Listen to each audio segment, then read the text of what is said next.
태갑제가 포악하여 탕 임금의 법령을 지키지 않고 국정을 문란케 하자 재상 이훈이 그를 내쫓고 3년이나 섭정하며 제후들의 조회를 받았다. 그러다가 태갑제가 뉘우치고 스스로 사람이 달라지자 다시 천자로 모셨는데 이훈이 남긴 그 같은 전례는 이후 많은 찬탈자와 야신가들에게 악용된다. 태갑제 때 크게 홍성했던 은나라는 그 21번째 임금인 소울제 때에 이르러 쇠약해졌다. 그 아들 무정제가 즉위해 나라를 부흥하고자 하였으나 곁에서 도와줄 사람을 찾을 수 없었다. 그러다가 부흥에서 길을 닦고 있던 죄수들 중에서 열이란 사람을 잡아내네. 그의 보좌로 일시 나라를 바로 세웠다. 뒷날 부열로 알려진 은중흥의 공신이었다. 하지만 무정제가 죽은 뒤 은나라는 다시 내리막길을 걸었다. 5대 뒤 무울제는 귀신을 놀리고 천신을 모욕하다가 천둥 소리에 놀라 죽고 태정제, 을제가 뒤를 이었으나 은나라의 운세를 돌려놓지는 못했다. 그러다가 을제의 아들 신이 제위에 오르니 그가 바로 뒷날 주왕이라고 낮춰 불리게 되는 신제이다. 시호를 짓는 법에는 의로움과 선함을 해치는 것을 주라 한다고 되어 있다. 하지만 기록에 따르면 주왕은 여러 가지로 뛰어난 인물이었던 듯 싶다. 그는 타고난 바탕이 총명하여 남의 충고가 필요하지 않았고 말솜씨가 좋아 자신의 잘못을 스스로 꾸며대고 감출 수 있었다. 또 일처리에 날렵해 아랫사람의 도움을 받지 않아도 되었고 힘이 세어 맨손으로 사나운 짐승을 때려잡을 만했다. 그렇지만 제위에 올라 천하를 마음대로 할 수 있게 되자 그와 같은 뛰어남은 오히려 그에게 해가 되었다. 그는 자신의 재주를 믿어 신하들을 얕보게 되었으며 되지 않은 허영으로 명성을 홀로 천하에 드높이려 했다. 남의 말을 듣지 않아 두려워할 줄 모르고 스스로 변명할 줄 알다 보니 못할 짓이 없었다. 먼저 주색에 빠져 나라를 어지럽혔는데 달기란 미녀를 총애하여 그 말이면 무엇이든 들어주었고 음란한 노래를 짓게 하고 추잡한 춤을 추게 해 풍속을 더럽혔다. 백성들을 쥐어짜 녹대란 큰 단을 돈으로 쌓았으며 거교란 큰 창고를 곡식으로 채웠다. 또 별궁정원에 술로 연못을 만들고 고기를 매단 나무를 빽빽이 세워 주지육림이란 말을 후세에 남겨주었다. 주가 그런 궁궐 안에다 앞궁들과 광대들을 불러 흥을 돋우고 벌거벗은 남자와 여자들로 하여금 밤낮으로 시시덕거리게 하니 나라의 정사란 게 제대로 펴질 리 없었다. 백성들의 원망이 높아지고 거역하는 제후들이 늘어나자 주는 형벌을 모질게 해서 겁을 주려 했다. 기름을 칠한 구리기둥 아래 불을 피워놓고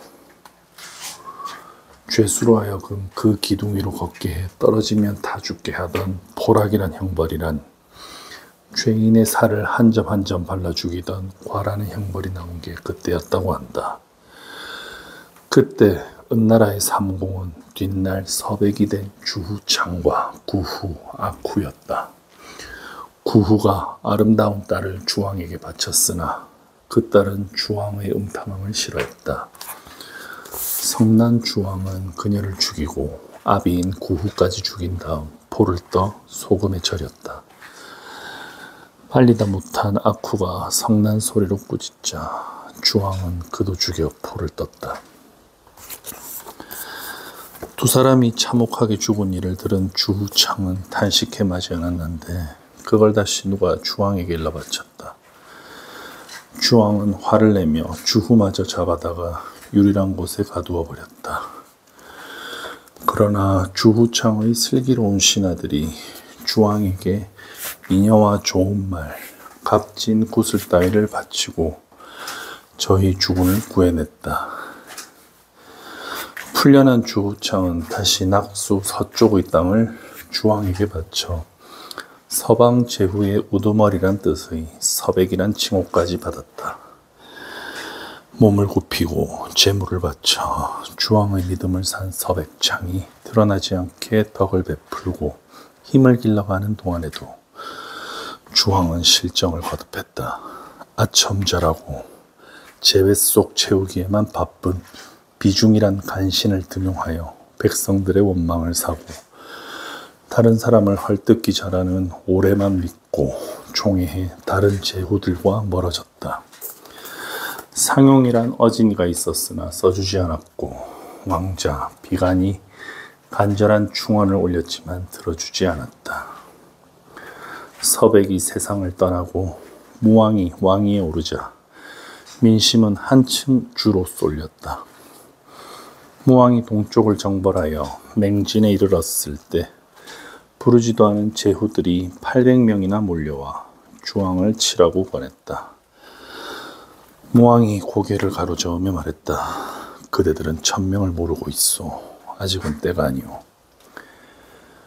그런데도 주왕은 갈수록 음란하고 포악해졌다. 은나라의 말기의 새 어진이 가운데 미자가 말려도 듣지 않는 주왕을 버리고 먼저 떠났다.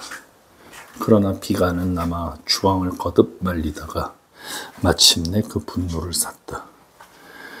내가 들으니 성인의 염통에는 구멍이 7개나 있다고 한다.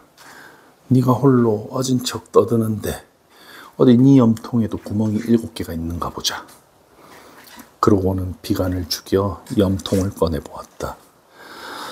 홀로 살아남은 기자는 두려운 나머지 미친 척하며 남의 종살이를 하려 했지만 주왕은 그를 잡아 옥에 가두어 버렸다. 그러자 이미 나라 꼴이 글렀다고 본 태사와 소사는 은나라의 제기와 앞길을 싸들고 주나라로 달아나 버렸다. 마침내 때가 무르익었다고 본 왕은 제후들을 거느리고 주왕을 치러 나섰다. 주왕도 크게 군사를 일으켜 무왕과 맞붙었으나 1000명은 이미 은나라를 떠난 뒤였다. 목야한 싸움에 여지없이 지고 도성 안으로 쫓겨 들어가 스스로 목숨을 끊었다. 이렇게 황제의 자손이 세운 또 하나의 제국 은나라는 처음 왕조를 연 성탕으로부터 30대 만에 주나라 무왕에게 천하를 넘기고 막을 내렸다. 주나라의 시조 후직도 황제의 자손이다. 그의 어머니 강원이 제국의 정비인이 은나라 시조인 설과 마찬가지로 그 또한 황제의 현손이 된다. 하지만 강원이 거인의 발자국을 밟고 그를 임신했다는 탄생설화는 간적이 제비아를 삼키고 설을 낳게 되었다는 것과 마찬가지로 북의 혈통에 대한 의혹을 은근히 드러내고 있다. 특히 태어난 뒤의 설화로 미루어 보면 후직은 제국의 혈통, 곧 황제의 자손이 아닐지도 모른다는 추측까지 든다. 강원이 갓난 후직을 길에 버렸더니 소와 말이 피해 지나가고 깊은 숲속에 버리니 난데없이 사람들이 몰려와 구했으며 얼음 위에 던져두었더니 날짐승들이 깃털로 덮어주었다고 한다. 옛 기록에서는 어머니가 아들을 그렇게 버린 까닭을 별난 임신을 불길하게 여겨서라고 하나 실은 수상쩍은 북의 혈통이 준 부담이었던 듯하다. 후직의 이름이 기인 것은 그렇게 버림받은 적이 있었기 때문이다. 다시 부모에게 거두어들여져 자란 후직은 농경에 능통하여 요임금 시절에 농사로 발탁되었다. 그때 붙여진 칭호가 후직이요, 받은 성은 희씨, 땅은 태였다. 후직은 당요, 우순, 하우 3대에 걸쳐 농관으로 일하면서 때맞춰 씨 뿌리고 거두는 일을 가르쳐 굶주린 백성들을 구하는데 많은 공을 세웠다. 후직이 죽자 아들 부줄이 뒤를 이었다. 그러나 뒷날 하우 씨의 자손들이 덕을 잃어 농관의 직책을 없애버리자 늙은 부줄은 일족을 이끌고 용적의 땅으로 달아났다. 그 뒤로 그 자손들은 오랑캐 땅에 살게 되었으나 황제의 핏줄은 역시 남달랐다. 부줄의 손자 공류 시절에 정교가 크게 떨치기 시작하였고 그 아들 경절은 도읍을 빈에 정해 주나라의 기초를 더욱 튼튼히 했다. 그로부터 7대가 지나 고공담보란 영걸이 나타났다. 고공담보가 후직과 공류의 뜻을 이어 덕을 닦고 의를 행하자 온 나라 사람들이 그를 우르르고 받들었다. 그걸 시기한 훈육과 용적이 싸움을 걸어오자 고공담보는 자신을 따르는 사람들과 함께 양산을 넘어 기산 아래로 옮겨 살았다. 빈에 있던 모든 사람들이 늙은이를 부축하고 어린이를 업은 채 그를 뒤따랐다. 고공담보는 백성들의 몸에 밴 오랑캐의 습속을 고치게 하고 오간과 유사를 두어 나라의 틀을 갖추었다. 또 집을 짓고 성곽을 쌓게 하였으며 고을을 나누어 백성들이 살게 하였다. 그때 그가 힘들여 개척한 지방이 주원이었으므로 주라고 하는 나라 이름이 처음 나왔다. 고공담보에게는 정실로부터 난 세 아들이 있었는데 마지가 태백이요 둘째가 우중이며 막내가 계력이었다. 계력이 지임씨의 딸인 태임을 맞아 아들 창을 낳을 적에 그 조짐이 비상하였다. 붉은 새가 단서를 물고 방 안으로 날아들어 사람들을 놀라게 했다. 나의 시절에 나라를 크게 일으킬 사람이 날 것이라 했는데 바로 이 아이가 아닌가. 고공담보가 기뻐하며 그렇게 말했다. 마지 태백과 둘째 우중은 아버지가 조카 창으로 하여금 뒤를 잇게 하고 싶어함을 알자 함께 형만 땅으로 달아났다. 머리카락을 짧게 자르고 몸에는 문신을 하려 오랑캐 사이에 숨어 삶으로써 왕위를 창에게 돌아갈 수 있게 했다. 고공담보가 죽자 주나라의 군주 자리는 계력을 거쳐 창 가로 열고 희창에게로 전해졌다. 뒷날 문왕으로 추존받게 되는 창은 후직과 공류, 고공담보의 업적을 이어받아 어진 정치를 베풀고 백성들을 사랑하였다. 또 밥 한 그릇 먹을 동안 3번이나 입안의 것을 뱉어야 할 정도로 어진 사람들을 맞아들이기에 이 구절이 너무 재밌습니다. 밥 한 그릇 먹을 동안 3번이나 입안의 것을 뱉어야 할 정도로 어진 사람들을 맞아들이기에 정성을 다하니 천하의 재주 많고 덕 높은 선비들이 모두 창에게로 몰려들었다. 고죽국에서 온 백이와 숙제를 비롯하여 태전, 괴묘, 산의생, 육자, 신갑 같은 이들이 그랬다. 주후창의 세력이 나날이 불어가는 걸 본 숭후, 호가 주왕에게 모함했다. 제후들이 모두 주후 희창에게로 기울어지니 이는 결코 대왕께 좋은 일이 못 됩니다. 그 말을 들은 주왕은 희창을 불러들여 유리에 가두었다. 괴묘를 비롯한 희창의 신하들이 유신씨의 미녀와 여용족의 문마, 유웅족의 구사를 다른 여러 보석들과 함께 바치며 풀어주기를 빌었다.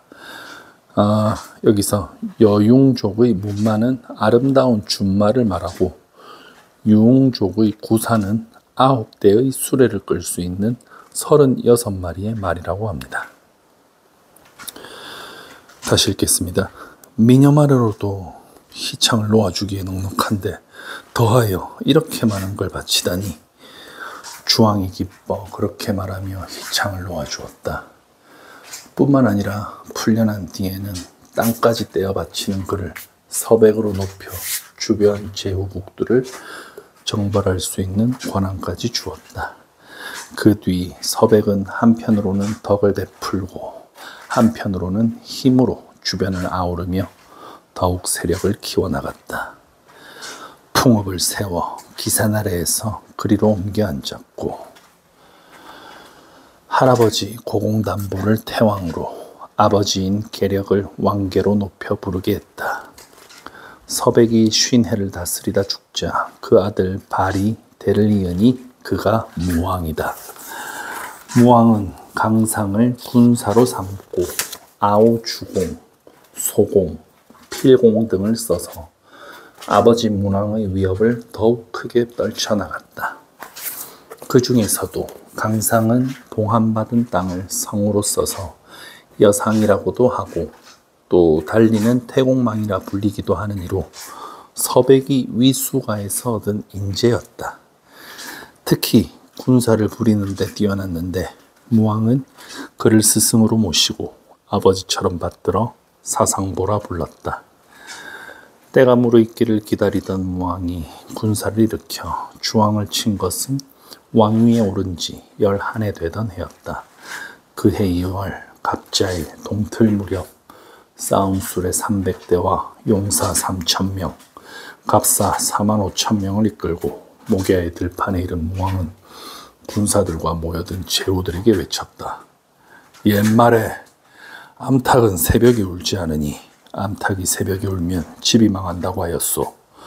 그런데 지금 은왕, 주는 오직 계집의 말만 듣고 선조의 제사를 끊었으며 나라를 어지럽혔으니 은왕실은 새벽 암탉이 소리 높이 울고 있는 것이나 다름없소. 또한 주왕은 마땅히 가까이해야 할 사람은 쓰지 않으면서 오히려 죄짓고 도망쳐온 자들을 높이고 믿으니 그들은 백성들을 모질게 대하고 나라의 온갖 못된 짓을 다 저질렀소. 이 사람 발은 이제 그대들과 함께 줄을 쳐서 하늘의 징벌을 대신하려 하오. 그러자 그를 따르기로 맹서한 제후들의 싸움 수레만도 4,000대나 되었다. 은나라 주왕은 무왕이 쳐들어왔다는 말을 듣고 70만 군대를 내어 막아보려 했다. 그러나 이미 민심이 떠났으니 군사들이 제대로 싸워줄 리 없었다. 무왕이 먼저 날랜 용사를 내어 싸움을 건 뒤에 대졸, 부대 단위입니다. 대략 용거 350대에 군사 3만 명 정도를 대졸이라고 한답니다. 대졸을 몰아들이치자 은나라 군사들은 오히려 창칼을 저희 편에게로 돌려 길을 열어주었다.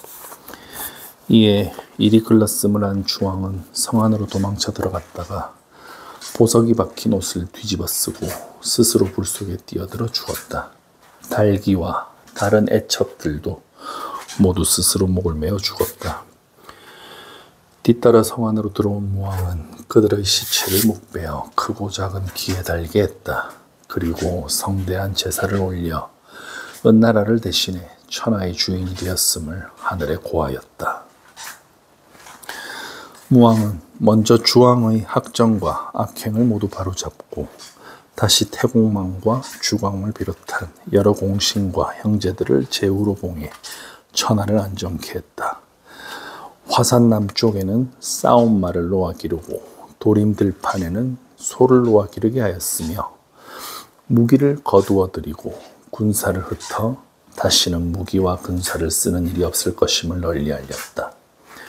또 천하를 다스리면서도 제호를 쓰지 않고 그대로 왕호에 머물렀다. 무왕이 병들어 죽고 어린 아들 송이 뒤를 이어 성왕이 되자 주의 천하에 잠시 혼란이 일었다. 섭정을 맡게 된 주공의 두 아우 관숙과 채숙이 주왕의 아들 무경을 꼬드겨 난을 일으킨 탓이었다. 주공은 그 난을 진압하고 어린 성왕에게 변함없는 충성을 바쳐 주제국의 기초를 굳건히 하였다. 성왕에 이어 강왕, 소왕, 모왕을 거치고 공왕에 이를 때까지만 해도 주나라는 그럭저럭 왕실의 위엄을 이어갔다. 그러나 공왕의 뒤를 이은 의왕 때가 되면 벌써 왕실을 풍자하는 씨가 읊어질 정도로 위엄을 잃어가고 있었다. 이어 의왕의 아우가 찬탈하여 효왕이 되었다가 다시 의왕의 아들이 이왕에 올라 왕통을 바로잡았지만 곧 여왕이 나타났다. 여왕은 욕심 많고 표독스러운 용의공을 대신으로 쓰고 실정과 악행을 비방하는 사람들을 잡아 죽여 백성들의 입을 막았다. 예량부와 소공 같은 충신들이 말렸으나 듣지 않다가 마침내는 공화란 특이한 사태를 맞이하게 되었다. 공화는 여왕이 성남 백성들에게 쫓겨 채 땅에 숨어 사는 14년 동안 두 재상 소공과 주공, 성왕 때의 주공과는 다른 인물이랍니다. 두 재상 소공과 주공이 임금 없이 나라를 다스린 일을 말한다. 뒷날 공화국이나 공화정의 어원이 된 사건이다. 이거 다시 한번 읽겠습니다. 공화는 여왕이 성남 백성들에게 쫓겨 채 땅에 숨어 사는 14년 동안 두 재상 소공과 주공이 임금 없이 나라를 다스린 일을 말한다. 뒷날 공화국이나 공화정의 어원이 된 사건이었다. 여왕이 죽고 소공의 집에서 자란 태자가 왕위에 올라 선왕이 되었지만 주 왕실의 임세는 별로 회복되지 못했다.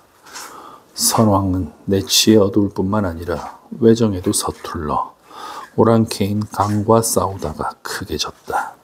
그러고도 호구를 헤아리는 일로 백성들을 괴롭히더니 아들 궁생에게 왕위를 물려주고 죽었다. 궁생이 왕위에 올라 유왕이 되었는데 비록 나라까지 잃지는 않았지만 유왕은 하나라 거랑이나 은나라 주왕에 못지않은 폭군으로 널리 이름을 얻었다.